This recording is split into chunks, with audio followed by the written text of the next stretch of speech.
अगर मैं बहुत रफ्तार से गाड़ी चला रहा हूँ और अगर मेरा एक्सीडेंट होता है तो मस्तिष्क में वह एक्सीडेंट,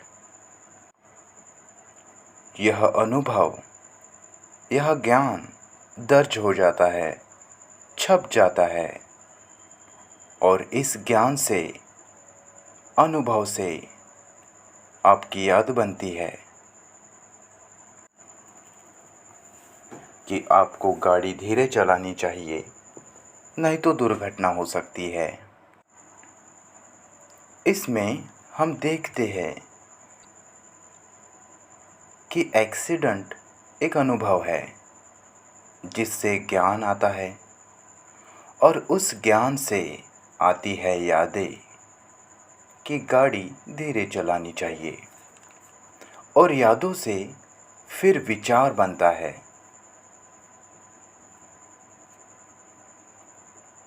तो अब ज्ञान क्या है?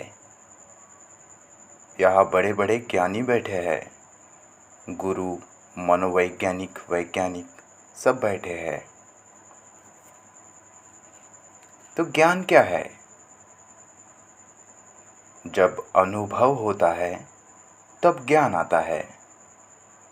जब आपका एक्सीडेंट होता है तब एक्सीडेंट एक अनुभव होता है।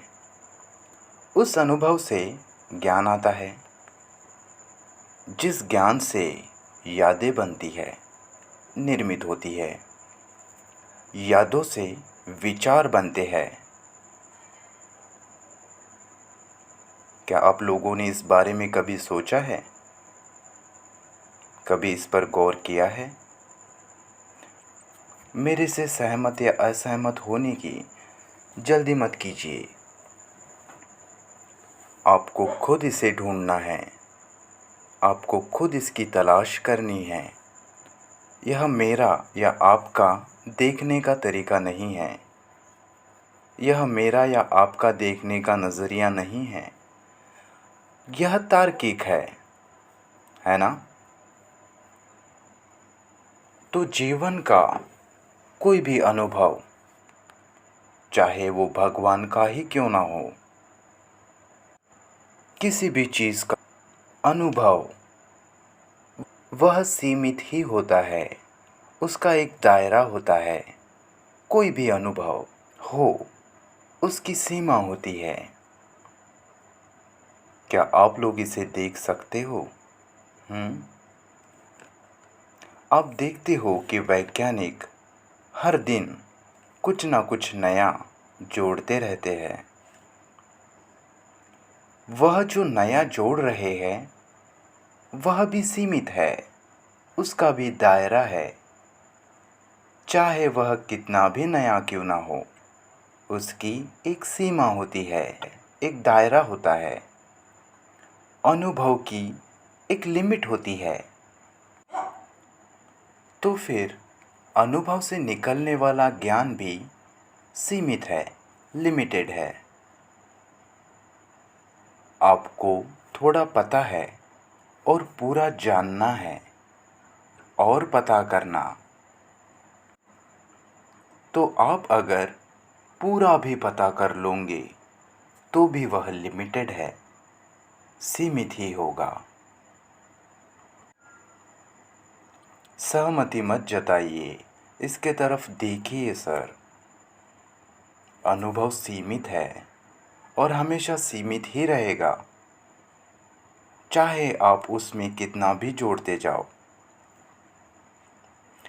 और इस अनुभव से आया ज्ञान, यह ज्ञान भी सीमित ही होता है।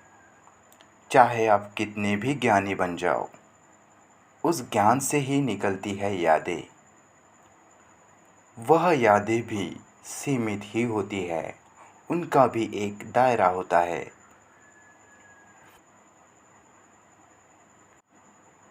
इन यादों से निर्मित, इन यादों से बना विचार भी सीमित ही होता है, विचार भी लिमिटेड होता है।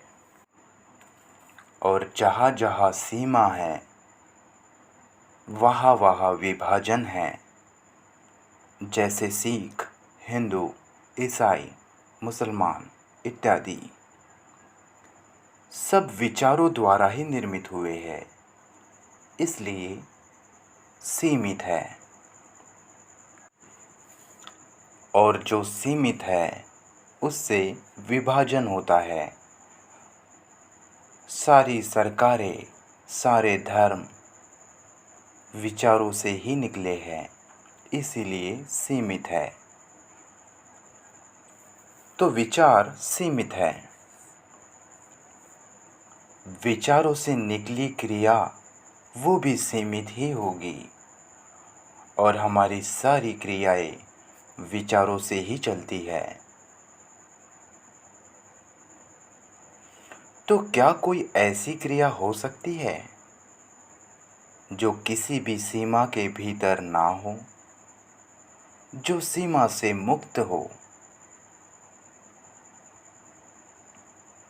हमने हमारा जीवन भी सीमित कर रखा है। हमारे सपने, हमारे अपने सपने, इच्छाएं, स्वार्थ हमें पूरे करने हैं। किसी को लोकप्रिय होना है, किसी को पैसा चाहिए, पद चाहिए इत्यादि। जो इच्छाएं हमारे विचारों द्वारा बनी हैं और एकदम सीमित है। और इस चक्कर में हम असीम से दूर हो गए हैं। इच्छाओं के चक्कर में हम असीम से दूर हो गए हैं। हम अकेले हो गए हैं। हमने खुद को सीमित कर लिया है। हम इस सृष्टि से जुड़े हुए नहीं हैं। हमने खुद को अलग कर लिया है, खुद को सीमित कर दिया है और असीम को खो दिया है। क्या ये सच है?